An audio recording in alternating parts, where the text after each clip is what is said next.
আসসালামু আলাইকুম প্রিয় দর্শক, অন্য মঞ্চের আলাপচারিতায় আপনাদের সকলকে আমন্ত্রণ জানাচ্ছি। প্রিয় বন্ধুরা, প্রীতি, সালাম এবং শুভেচ্ছা নেবেন। আমরা অনেকদিন ধরে খুব কনফিউজড ছিলাম এবং বিশেষ করে ডক্টর ইউনূসের চেলারা যেভাবে বলছিল স্যারের 5 বছর, 10 বছর, এমনকি 50 বছর ক্ষমতায় থাকা উচিত, কিন্তু তারপরে তিনি যখন নির্বাচনের তারিখ ঘোষণা করলেন তখন কনফিউশন হলো যে নির্বাচন কি আদৌ হবে কিনা। তো নির্বাচনটি হওয়ার একটি সম্ভাবনা তৈরি হয়েছে। তো এখন যেটি আলোচনা আছে যে নির্বাচনের পরে কি হবে, ডক্টর ইউনূস কি ক্ষমতা ছেড়ে চলে যাবেন নতুন যারা নির্বাচিত হবেন তাদের ক্ষমতা দিয়ে, নাকি কি করবেন? এই ব্যাপারে কিছু তথ্য আমাদের কাছে এসেছে, আজকে সেটা নিয়ে আলাপ করব। তবে তার আগে এই গতকাল বেসিক্যালি এবং আজকে সারাদিন কয়েকটা ভিডিও ক্লিপ দেখলাম এবং কয়েকটা ফটো কার্ড দেখলাম, পত্রিকায় নিউজও ছেপেছে যে গতকাল বুধবার digital device and innovation expo 2026, এটি 4 দিন ব্যাপী একটা এক্সপো। এটি হচ্ছে চীন বাংলাদেশ মৈত্রী সম্মেলন কেন্দ্রে। তো গতকাল প্রধান উপদেষ্টা ডক্টর ইউনূস সেই এক্সপোটা উদ্বোধন করেছেন। সেই এক্সপোতে তিনি কি কি বলেছেন আপনারা হয়তো শুনেছেন। কিছু কথা আমার কাছে খুব আপত্তিকর মনে হচ্ছে, তা একটা ছোট্ট ক্লিপ একটু শোনাই। বাংলাদেশ একটা বিষয়ে পৃথিবীর চ্যাম্পিয়ন এখন, আপনাদের সবার জানা আছে হয়তো, তবু আমি আবার বলবো, পৃথিবীর চ্যাম্পিয়ন কিসে? জালিয়াতি। বহু দেশ আমাদের পাসপোর্ট গ্রহণ করে না, ভিসা জাল, পাসপোর্ট জাল। আপনারা নিশ্চয় পত্রিকা দেখেছেন, আমেরিকান ভিসার জাল। এটাকে জালিয়াতির কারখানা বানাইছে আমরা।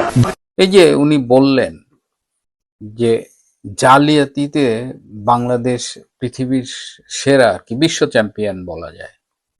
আমি আগেই বলেছিলাম যে যাবার আগে ডক্টর ইউনূস বাংলাদেশটাকে একেবারে ধ্বংসের কিনারে নিয়ে গেছেন এবং এখন কফিনে পেরেক ঠুকতেছেন। এই যে বললেন যে বাংলাদেশ জালিয়াতিতে বিশ্ব সেরা বা পৃথিবীতে চ্যাম্পিয়ন, এইটা বলার মধ্য দিয়ে বাংলাদেশের কি চরম সর্বনাশটা করলেন। কেন বাংলাদেশকে তিনি জালিয়াতিতে চ্যাম্পিয়ন বলছেন? বলছেন বাংলাদেশের পাসপোর্ট জাল হয়, বাংলাদেশের বিভিন্ন দেশের যে ভিসা, এমনকি আমেরিকান ভিসাও জাল হয়। এইটা কি সত্যি? এই যে অ্যালিগেশনটা উনি দিলেন, বাংলাদেশে একসময় গলাকাটা পাসপোর্টের কথা আমরা শুনেছি, সেটা 80-র দশকে, 90-এর দশকে কিছুটা শুনেছি, কিন্তু এখন যে ডিজিটাল পাসপোর্ট গুলো হচ্ছে একদম সেই মানে একদম অত্যাধুনিক, ওর ভেতরে চিপস থাকে। তো এই পাসপোর্ট গুলো কি গণহারে জাল হওয়ার সুযোগ আছে বা আদৌ হয়?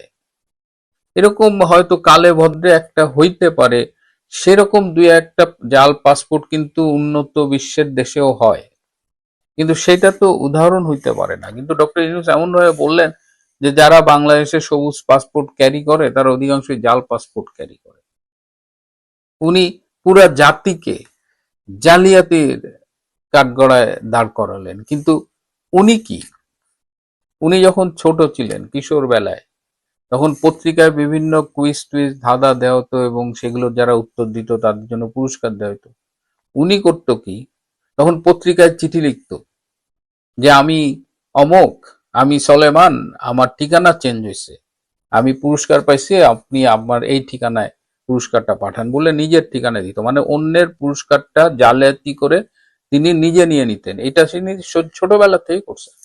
এই গল্পটা কিন্তু আমরা বলছি না, এটা উনি নিজের বইয়ে নিজেই লিখেছেন।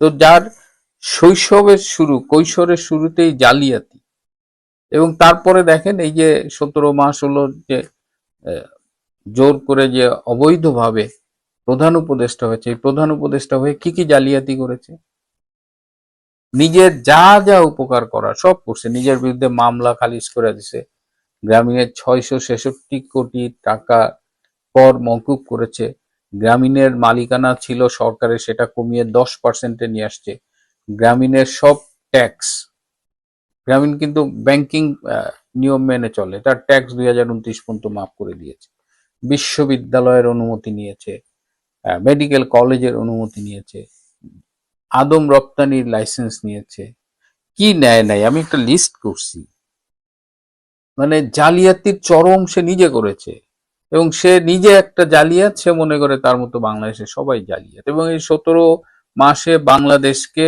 একজন আজকে বলতেছিল যে শেখ হাসিনা বাংলাদেশটাকে সিঙ্গাপুর বানাবে এই চেষ্টা করছিল, তিনি এসে বললেন যে না, সিঙ্গাপুর না, আমরা আমেরিকা হব।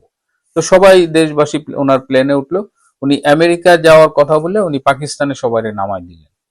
বাংলাদেশ একটা উদীয়মান ইমার্জিং একটা ইকোনমির দেশ, সেই দেশটাকে এখন পাকিস্তানের মতো ফকির বানাচ্ছে। বিদেশি বিনিয়োগ অলরেডি 62% নাই হয়ে গেছে। আমাদের এই যে 12ই ফেব্রুয়ারি যে একতরফা নির্বাচন করার চেষ্টা করছে, তার মধ্য দিয়ে গণতন্ত্র জাদুঘরে চলে গেছে। ট্রান্সশিপমেন্ট চুক্তি বাতিলের মাধ্যমে $2 বিলিয়ন রপ্তানি আজকে ঝুঁকির মুখে। নন ডিসক্লোজার এগ্রিমেন্টের মধ্য দিয়ে 5টি বন্দর বিদেশিদের হাতে তুলে দিচ্ছে। বাংলাদেশের সব উন্নয়ন কার্যক্রম থমকে গেছে, কোনো উন্নয়ন কার্যক্রম নতুন করে শুরু করেনি, কিন্তু ইতিমধ্যেই $18 বিলিয়ন লোন নিয়ে ফেলেছে এবং সেই লোনের টাকা হাওয়া হয়ে গেছে। লন্ডন প্রবাসী একজন অর্থনীতিবিদ আছে মামুনুর রশিদ, তিনি বললেন যে $200 বিলিয়ন তারা দেশ থেকে অলরেডি 17 মাসে পাচার করেছে।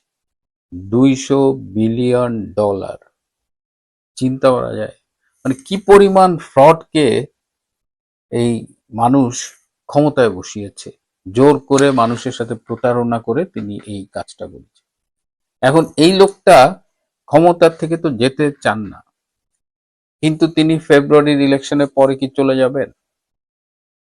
এইটার আমরা যখন ডিগ ডাউন করছিলাম, তখন তার ব্যক্তি বিশেষ সহকারী প্রফেসর আলী রিয়াজ, সংবিধান বিশেষজ্ঞ না হয়েও সংবিধান সংস্কার কমিটিতে ছিলেন, লিড দিয়েছেন, আবার জাতীয় ঐকমত্য কমিশনের সহসভাপতি ছিলেন, ডক্টর ইউনূস সেটার সভাপতি ছিলেন।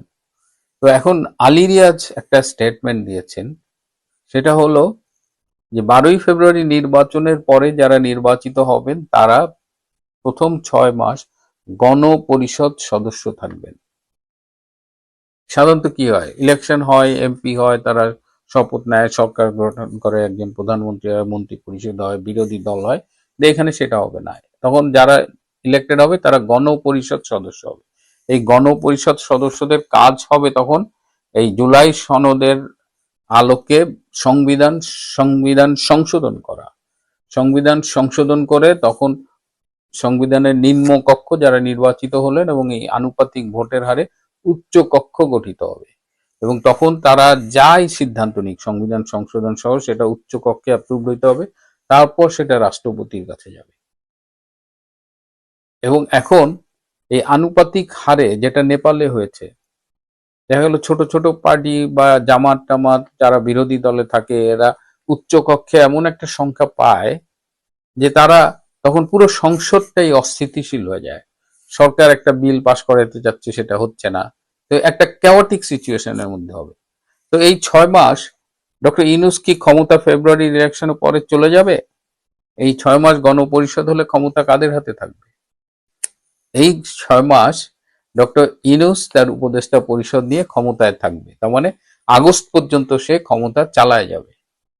তারপরে আবার নতুন কোনো ষড়যন্ত্র আসে কিনা সেটা আমরা বলতে পারছি না, কিন্তু অগস্ট পর্যন্ত যে সে ক্ষমতায় থাকতে চাচ্ছে, অগস্টের আগে যে সে ক্ষমতা ছাড়বে না, এটা মোটামুটি তার দিক থেকে নিশ্চিত হয়ে গেছে। এবং তার কিছু যে কোর উপদেষ্টা পরিষদ আছে তারা মোটামুটি এই ষড়যন্ত্রটা করেছে, এবং এটাই আলী রিয়াজ মার্কেটে ছেড়েছে। এই কথা শোনার পরে আমি আমার একটি সূত্র বিএনপির কেন্দ্রীয় নেতৃবৃন্দের সাথে যোগাযোগ করেছিলেন, যে খুব গুরুত্বপূর্ণ এক নেতা, তিনি বলেছেন যে নির্বাচনটা শুধু হোক, যদি বিএনপি মেজরিটি নিয়ে ক্ষমতায় যায় তাহলে সর্বোচ্চ ডক্টর ইউনূসকে সময় দেওয়া হবে 10 দিন। এই 10 দিনের মধ্যে তিনি ক্ষমতা হস্তান্তর করে চলে যাবে সসম্মানে। যদি সেটা না করে টালটু বাল্টু করে তাহলে তাকে পিছনে লাথি দিয়ে খেদানো হবে।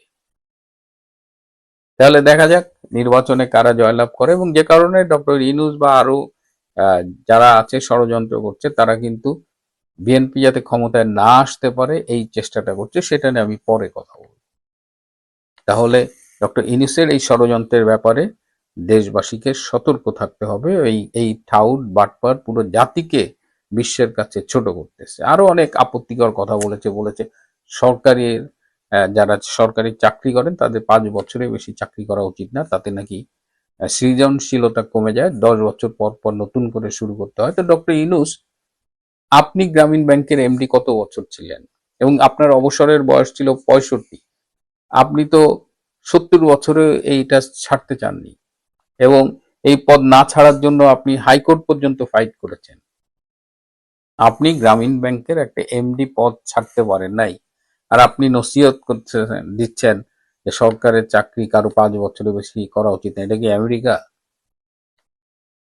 আপনারই একা ইনোভেটিভনেস আছে, সৃজনশীলতা আছে, আর কারো কিছু নাই। যাই হোক, আজ এ পর্যন্তই। ভালো থাকবেন, সাবধানে থাকবেন, সুস্থ থাকবেন, তার চেয়েও জরুরি হলো নিরাপদে থাকবেন। সবাইকে অনেক ধন্যবাদ। প্রিয় বন্ধুরা, প্রীতি, সালাম এবং শুভেচ্ছা। গতকাল থেকে সামাজিক যোগাযোগ মাধ্যমে আল জাজিরা টেলিভিশনের সাথে সজীব ওয়াজেদ জয়ের একটা ইন্টারভিউ আমরা দেখছি। এটা ব্যাপক ভাইরাল হয়েছে।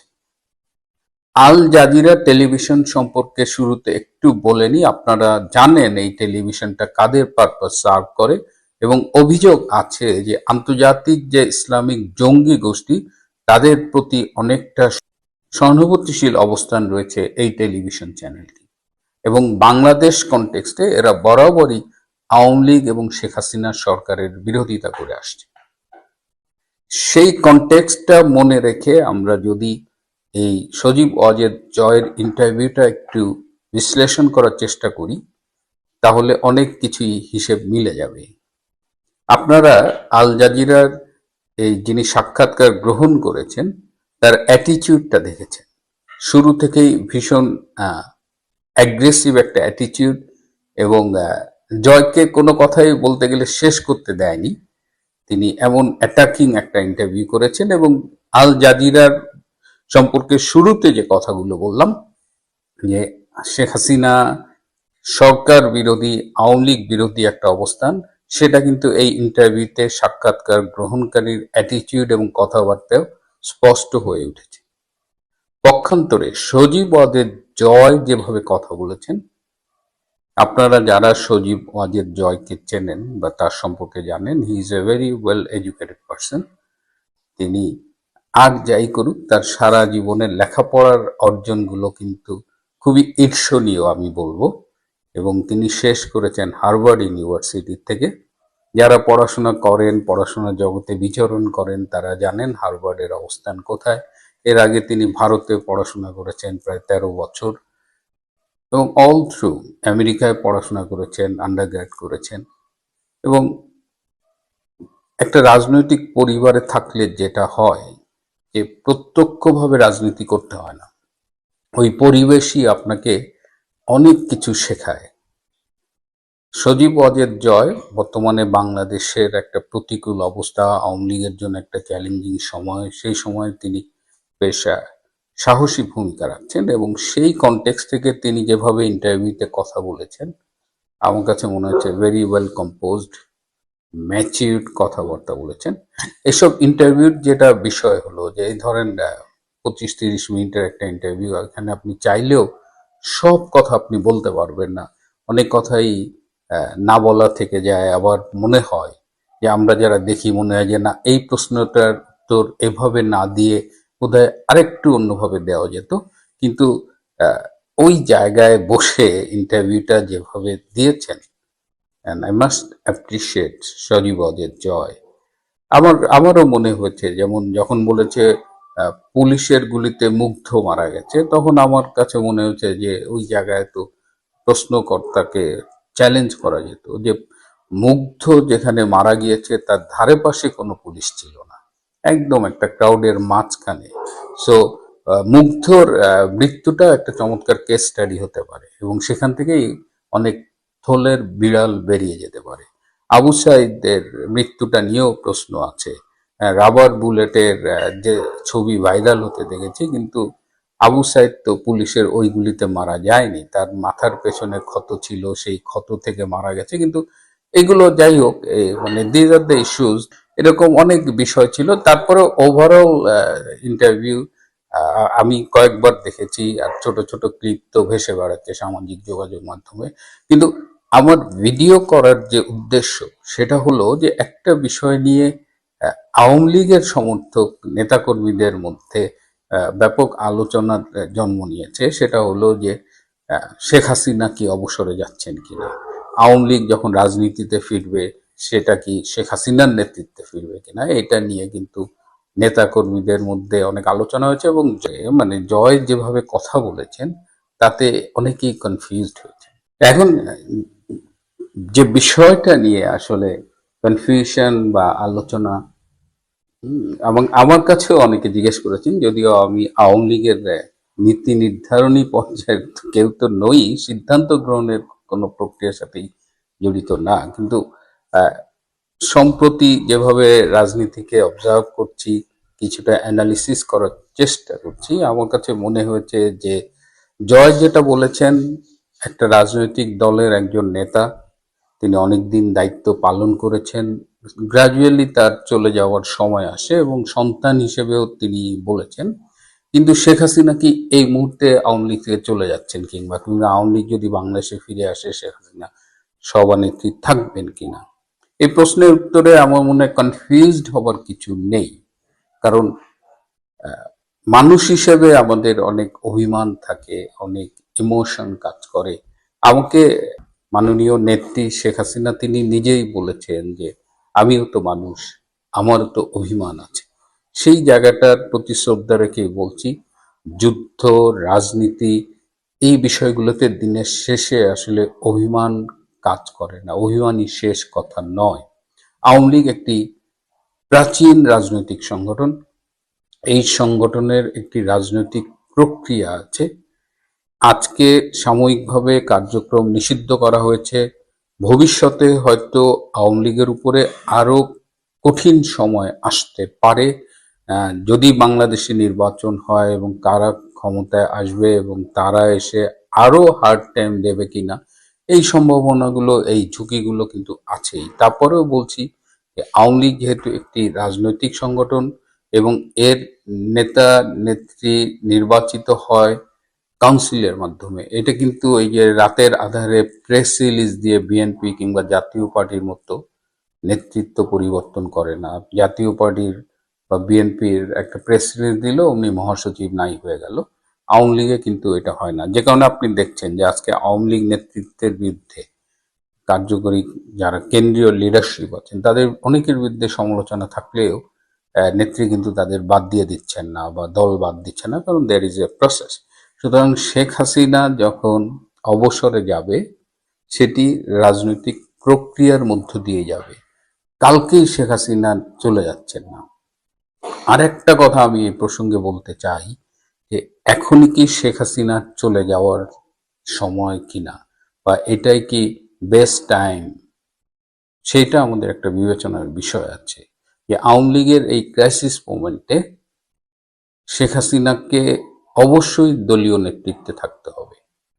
আমি বলছি না যে তিনি যাবেন না, তিনি অবশ্যই অবসরে যাবেন, তবে সেই অবসরের সময়টা এখন নয়।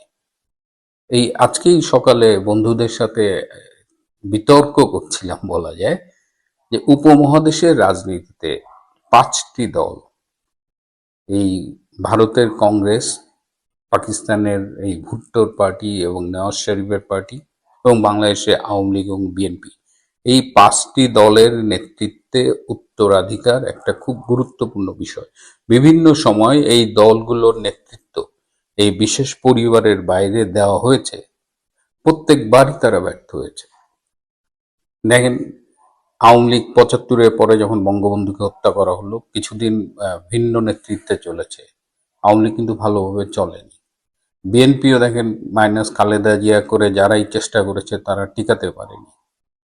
ভারতেও দেখেন গান্ধী পরিবারের বাইরে যখন এসেছে তখনই সমস্যাগুলো হয়েছে। সো বাংলাদেশের বাস্তবতায় শেখ হাসিনার লিডারশিপ ইজ এ রিয়েলিটি, এবং এই মুহূর্তে এটা প্রয়োজন। সুতরাং নেতাকর্মী যারা আছেন প্লিজ হতাশ হবার কিছু নেই।